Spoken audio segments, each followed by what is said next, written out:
আসসালামু আলাইকুম গাইস, কেমন আছেন? সবাই কেমন আছেন? তো আজকে মন চাইছে যে মহিষের মাংস খামো, বাট বাজারে হালাল শপ থেকে নিয়ে আসছি মহিষের মাংস। এন্ড আজকে রান্না করবো, তো আপনাদেরকে দেখাবো যে আমি কিভাবে রান্না করি। আমার রেসিপিটা আপনাকে দেখাবো, যদিও আমি একদম পুরোনো একদম প্রো বলতে রান্নাই করতে পারি না।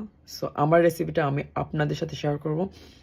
সো আমার রান্না দেখতে হলে লাস্ট পর্যন্ত, শেষ পর্যন্ত আমার ভিডিও দেখতে হবে। Let's go. সো আমি এখানে মাংসগুলোকে সাইজ করে নিতেছি, কারণ মাংসগুলোর টুকরোগুলো বড় ছিল। যেহেতু আমি আজকে যেটা পাকাবো এটা হচ্ছে কালো ভুনা। সো কালো ভুনা করার ক্ষেত্রে মাংসগুলো যত ছোট থাকে তত সুবিধা ভালো হয় আর কি। সেখানে আমি পেঁয়াজগুলোকে ভালোভাবে কুচি করে নিচ্ছি, কারণ যেহেতু পেঁয়াজগুলো গলে যায় এই কারণে। চোখের পানি দেখছেন? পেঁয়াজ কাটতেছি না কান্না করতেছি, এটা বুঝতেছি না।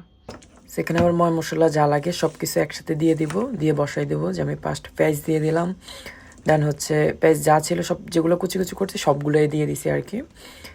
দেন এখানে একটা মশলা আছে, যেটা আমি নেপালি রেস্টুরেন্ট থেকে কিনছি। সো ওইটা দিয়ে দিছি, তেজপাতা দিয়ে দিছি অ্যান্ড বসাই দিছি। এই কালারটা আসছে 5 মিনিট পরেই।